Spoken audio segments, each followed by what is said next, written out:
Hey les agris, j'espère que vous allez bien. On se retrouve pour la première vidéo de 2023. Donc au programme cette semaine, un peu d'entretien sur la benne. Après on va rouler un peu de blé pour la coopérative. Et on finira la semaine en préparant une dizaine d'hectares pour semer des luzernes en bio. Donc je vous dis, on se retrouve mardi matin pour ça. C'est parti. Du coup on est mercredi 24 janvier. Non, on est mardi 24 janvier, pardon. Et aujourd'hui, on a une trentaine de tonnes de blé à les livrer au site de collecte à côté. Mais avant de pouvoir atteler la benne, il faut refaire le faisceau d'éclairage parce qu'il y avait des bricoles à faire. La dernière fois qu'on est allé à la concession, j'ai repris du câble et des feux pour refaire le faisceau d'éclairage du coup. Et donc je vous prends avec moi pour refaire ce faisceau d'éclairage, on le monte sur la benne et après on commence à aller transporter ce blé.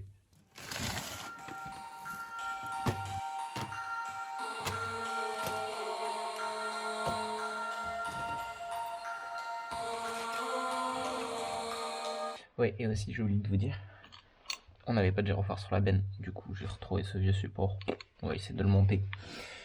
Donc le gyrophare, je vais le connecter je pense sur les feux de position de la benne, comme ça quand on mettra les feux de position ça l'allume. Donc je commence à faire passer un côté, vous voyez il y a plein de couleurs de câbles, donc je me remets en fait tout simplement, j'écris sur internet, vous cherchez code couleur, et je me remets sur le code couleur. Et comme ça, je sais que s'il y a un problème, c'est facile à s'y retrouver. Fil rouge, c'est tout ce qui est feu stop. Marron, c'est feu de position. Fil blanc, c'est la masse. Le jaune, c'est clignotant gauche. Et le vert, c'est clignotant droit. Du coup, après, on n'a plus qu'à mettre les petites fiches, brancher tout ça. Il y aura la prise à faire aussi. Et il n'y aura plus qu'à le monter sur la benne. C'est parti.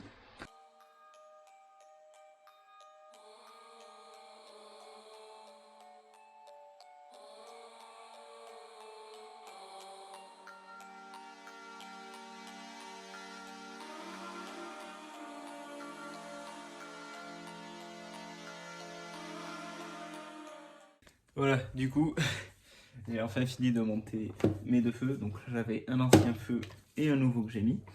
Et en plus de ça, comme je vous disais, je me suis rajouté un petit support de gyrophare. Donc le gyrophare pour le connecter tout con. Hein.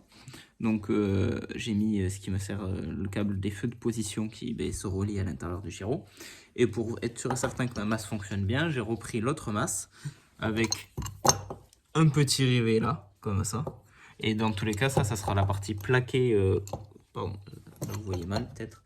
Ça sera la partie qui va être plaquée à la benne par cette vis. Et comme ça, dans tous les cas, si cette masse déconne, plaquée comme ça, vu que ça sera être plaqué, la masse fonctionnera dans tous les cas. Voilà, donc j'ai mis un petit fil un peu souple quand même. Et gaz, on va se monter tout ça. J'ai pris un peu de retard parce qu'en fait, ce qui s'est passé, c'est qu'il y avait des travaux et on devait récupérer de la terre. Et du coup, on a récupéré de la terre et donc sur le 134, j'ai attelé la petite lame TP devant. J'ai foutu une masse derrière. Donc j'ai juste mis une petite, il y a à peu près 1000 kg dedans. Et je pousse la terre au fur et à mesure que les camions arrivent. Voilà.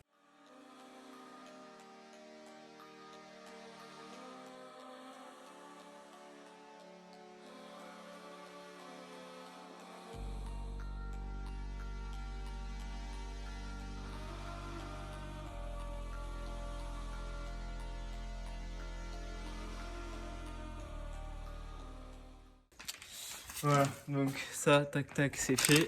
Maintenant, je vais me glisser sous la benne. On va accrocher ce fil correctement pour pas, en tout cas, l'accrocher quand on sera au champ ou quoi que ce soit. Donc, ce que j'ai fait, je l'ai fait passer. Il me reste un petit crochet en fer là-bas. Donc, on voit pas très bien là-bas. Du coup, hop, je l'ai fait passer dans le montant. Je vais le faire courir avec le flexible de benne. Il y a des petits crochets comme ça. Donc je vais me reprendre sur ces petits crochets. J'aurais pu le faire passer dedans. Il aura fallu que je le prévoie avant et que je monte pas la prise. Mais bon, si je dois le faire, juste la Riesling à faire sauter. Et donc, et après on ressortira devant. Allez, c'est parti. Voilà, du coup, c'est bon. J'ai fait courir mon câble jusqu'à devant. C'est impeccable. Donc l'éclairage de plaque sera refait pour être sur la route, c'est beaucoup mieux. Et je viens d'entendre que les camions ont recommencé à livrer. Du coup, on va remonter dans le petit 134 et la lame. Et on va finir d'étaler cette terre. Donc il est là le petit bolide. Bon, du coup, je suis en train de pousser la terre. Et on s'est rendu compte qu'en fait au relevage arrière, il y a les axes qui poussent sur le vérin. Oui, le vérin qui pousse sur le bord de relevage. D'un côté, l'axe c'est un peu décalé. Il nous a chopé un capteur. Non, oui, le capteur de prise de force. Du coup, ça pisse un peu l'huile, ça pisse pas l'huile hydraulique, ça suinte. Donc, dans tous les cas, ce qu'on avait à pousser, c'est presque fini. Donc, ils vont quand même continuer à porter les camions. Et on avait du blé à porter. Et du coup, je voulais faire avec le 134, vu qu'on a une benne 10 tonnes pour porter le blé, c'est top. Le souci, c'est que vu qu'il suinte un peu l'huile, on préfère quand même éviter. Et donc ce que je fais là, je viens de démarrer le T235 et je vais lui atteler une benne de 10 tonnes.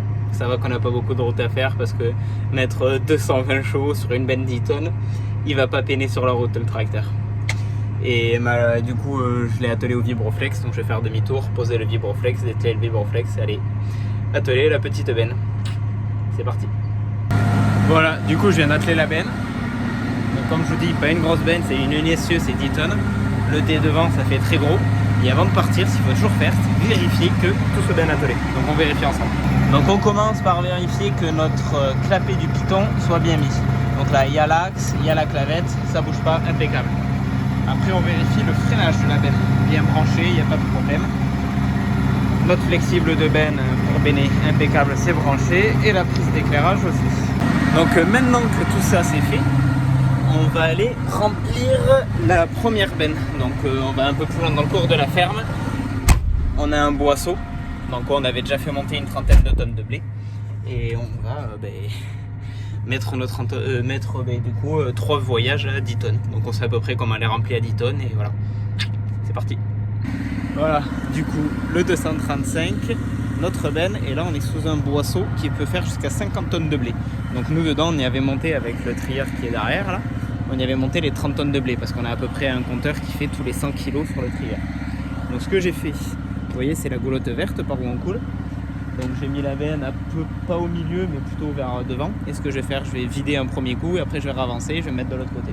Donc pour remplir, où je monte sur cette passerelle où on a le boîtier en haut, où on a un petit boîtier ici juste en dessous pour vider. Donc je fais par ça et je mets un coup et après je remets l'autre. C'est parti.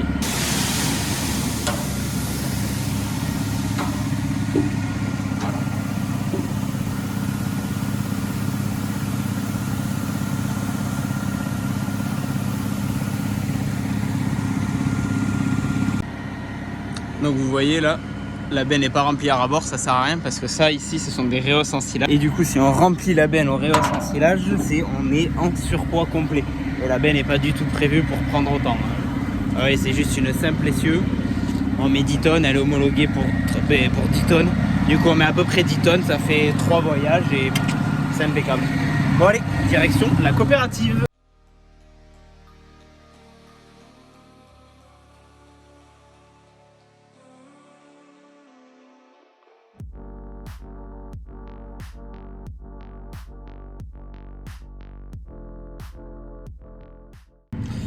Du coup, quand j'ai été livré, je sais pas si vous avez vu, j'espère que ça se voit bien sur les petits plans quand j'avais accroché la caméra là.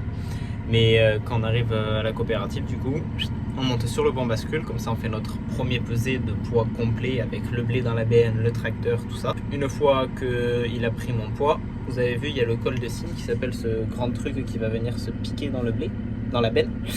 Ça aspire un échantillon de blé. De cet échantillon, lui, il va, le temps que moi je vais vider, il va en sortir par exemple l'humidité, savoir si elle est bonne, la protéine, il va sortir aussi le taux d'impureté et le PS, qui est le poids spécifique. Donc moi, je vais vider la fosse, bam, je benne, j'ouvre ma benne, je fais mon demi-tour, je repars me peser sur le pont bascule. Et comme ça, on a le poids à charge et le poids vide, on fait une soustraction et on sait combien j'avais dans la benne. Donc là, je suis tombé juste à peu près à chaque fois. J'avais la première benne, j'avais 10 tonnes, c'est ça. J'étais à 10 tonnes presque à chaque fois. Donc ce qu'il fallait, comme ça, j'ai pas eu une toute petite benne à la fin ou devoir faire une autre benne ou être en surcharge sur les trajets. Et donc après, retour à la ferme. Là, j'ai fait 3 allers-retours. J'ai attaqué à 4 heures, en 1 heure et demie même pas. Là. Et là j'ai reculé la benne, je vais la dételer, on n'en a plus besoin. Tout ce qui est peut-être question à quelle vitesse je roule. Donc là on est avec des vieilles bennes quand même. Donc je force pas du tout sur la route, je suis à 25 chargés et je remonte à 29-30 à peu près quand je suis à vide pour le retour. Donc il y en a qui roulent bien plus vite avec ces bennes. Bon là on est hors saison, on n'est pas stressé du tout. Et c'est surtout que des vieilles bennes comme ça, je préfère y aller tranquillou parce que c'est des simples essieux, c'est une roue qui éclate, ça fait bizarre quand même là. Voilà, bon allez, go, on étale cette benne et après j'ai peut-être des bricoles ou je rentre chez moi parce qu'il est déjà 5h30 donc je vais voir. Cool, on se retrouve jeudi matin, jeudi 26 janvier du coup. Et vous voyez, il est tôt, il fait nuit encore. En fait ce qu'on va essayer de faire ce matin c'est aller faire là du vibroflex sur... on a 10 hectares à préparer pour de la luzerne en bio. Et du coup on va essayer de ce matin sur les gelées de passer le vibroflex. Comme ça les terres sont un peu plus portantes. Le souci c'est que hier franchement on y était et hier ce matin ça avait gelé très très fort. Donc il aurait fallu y aller hier matin mais on n'a pas su. Et là je viens de voir les températures, on est à peine à 0, ça n'a pas gelé fort cette nuit. Donc on va quand même essayer d'y aller pour voir si ça passe. Donc je viens de démarrer le tracteur. Le temps qu'il chauffe, je vais reculer, déplier et commencer à me régler les profondeurs parce qu'on va travailler vraiment superficiellement avec. Voilà, c'est parti. Voilà, bon du coup ce matin je n'ai pas trop filmé parce que je me suis un peu pressé entre guillemets pour être sûr et certain que je puisse attaquer le premier champ qui est le plus limite, en soi qu'il fallait vraiment que ça soit gelé. Bon là, on a un peu de neige en bas de parcelle mais sinon tout le reste des champs c'est impeccable. Donc pour comprendre ce que je fais là et pourquoi je le fais maintenant. Ici, donc on est sur des terres de plateau, donc terre légère, terre grave. Il y a beaucoup de gravier, c'est du gravier quoi un peu. Donc on est en bio comme je vous dis et on va passer sur une luzerne bio. Donc le souci c'est là tout le vert que vous voyez c'est du régras et faut le détruire et le seul moyen qu'on a de le détruire en soi en bio c'est mécaniquement. On aurait fait une luzerne conventionnelle, on aurait mis un Roundup, on aurait semé dessus, ça aurait été impeccable. Mais du coup le souci c'est que notre luzerne on voulait la semer à l'automne mais on n'a pas pu la semer à l'automne parce qu'en fait il avait fait sec et après il s'est mis un peu à pleuvoir et tout mais c'était trop tard. On n'a pas voulu implanter notre luzerne trop tard. Donc on va la faire au printemps, là d'ici à peu près, je pense, entre un mois et demi, peut-être 2 mois si les conditions sont pas bonnes. Mais avant de pouvoir semer, il faut détruire ce régras. Et donc là ce matin, vu que c'était gelé, c'est un peu plus portant. Et j'utilise un outil qui s'appelle un vibroflex. Donc c'est un outil à dents, composé de dents sur ressort. Et la particularité, c'est qu'on a des pattes doigts ici, qui elles vont venir scalper sous le régras. Donc ce matin j'ai réglé la profondeur avec là on a 4 manivelles pour régler notre profondeur de roue. Du coup je le fais travailler vraiment, le but c'est de le faire scalper au maximum en surface. C'est pas d'aller travailler en profondeur à notre intérêt, là c'est vraiment de venir scalper, mettre les racines à l'air. Et vu qu'on a des temps ces temps-ci avec des gelées le matin, on espère que les racines gèlent avec le froid. Et je pense qu'on reviendra mettre juste un coup de vibroculteur classique, 1 ou 2 passages avant de semer en fonction de notre besoin. Les vibroflex, c'est une question, il fait 5,80 m de large. Donc devant j'ai le T235 tout neuf qui tire. Et ce que je vous expliquais, c'était ces trucs que j'ai remontés ce matin. Et du coup au travail, c'est ça, hop, elles sont plus hautes parce qu'on veut pas qu'elles travaillent, qu'elles mettent à plat derrière. Car nous ce qu'on recherche c'est d'avoir quelque chose de bionné, que s'il pleut, l'eau s'infiltre mieux et on pourra revenir dans le champ un peu plus tôt. Donc en rendu ça fait ça, bon là il reste un peu de neige, mais en soi on a la totalité du passage qui a été scalpé. Si on regarde en soi, vous voyez, les racines sont scalpées et du régras est mis à l'air. Donc c'est à dire que là si ça regèle dessus on risque de bien tuer une bonne partie du régras. Mais le souci c'est qu'il y a des régras qui ont été scalpés mais pas forcément retournés complets et donc il faudra attendre un peu pour venir le détruire avec en revenant avec du vibro. Bon, pourquoi on l'a pas labouré? C'est vrai, c'est tout con. On aurait mis un coup de charrue, c'était bon, on pouvait semer la luzerne dessus. Mais le problème qu'on a c'est qu'ici on est sur des terres comme je vous dis de plateau et en profondeur de sol on est très très restreint. C'est vraiment des terres qui n'ont pas de fond et si on commence à labourer on va remonter des pierres énormes, la charrue on va jamais arriver à faire un labour correct ou quoi que ce soit, donc c'est pour ça qu'on ne travaille pas avec la charrue pour péter tout ce régras. Donc les explications et j'essaye de vous faire quelques petits plans, on va voir ce que ça donne.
have choices. Talking with you, but without voices, tearing up noises. But I'll never give up.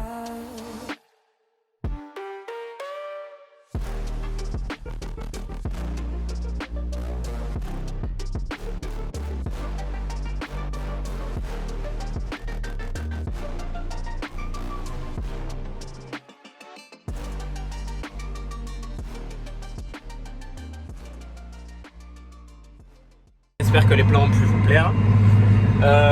Après, petit tour à l'intérieur de la cabine. On en profite de montrer le nouveau T235. Voilà, intérieur de cabine, bon, qui change pas forcément des 4e génération. Il y a le volant qui change. Les compteurs, on les a ici maintenant.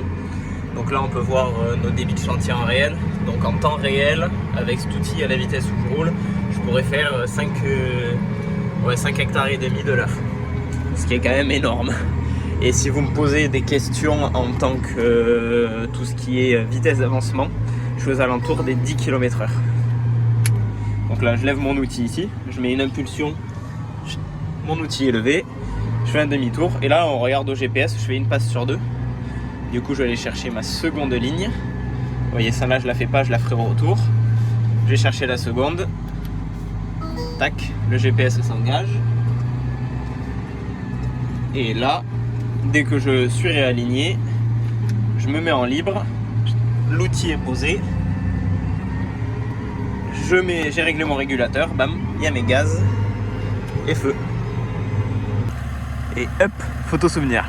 Franchement, un paysage comme ça, Valtra blanc, la neige derrière, les vibroflex, magnifique. Je suis un peu un enfant parce que par chez nous il neige très très rarement ou très peu. Et cette neige elle est tombée il y a une semaine et on avait en fonction des coins, on avait pas loin par endroit de 15 cm de neige, 15-20 cm de neige qui était restée. Donc là vraiment ça fond depuis une semaine du coup. Mais ouais, donc voilà, chez nous c'est très rare qu'il y ait de la neige, du coup je suis un peu un enfant là à faire ça. Et franchement je kiffe trop les paysages d'ici. Bon du coup tout se fait bien, là il me manque plus qu'à finir cette parcelle et ce sera terminé. Du coup, fin de vidéo, bien sûr comme d'habitude, je vous ai pas filmé l'intro de la vidéo, donc c'était sur la fin des préparations de terre pour la luzerne. J'ai pas fait grand chose d'autre de la semaine, il y a eu du petit bricolage un peu entre toutes les activités que je vous ai filmées, mais pas grand chose. Du coup, j'espère que la vidéo vous aura plu et je vous dis à bientôt pour une prochaine vidéo. Ciao tout le monde!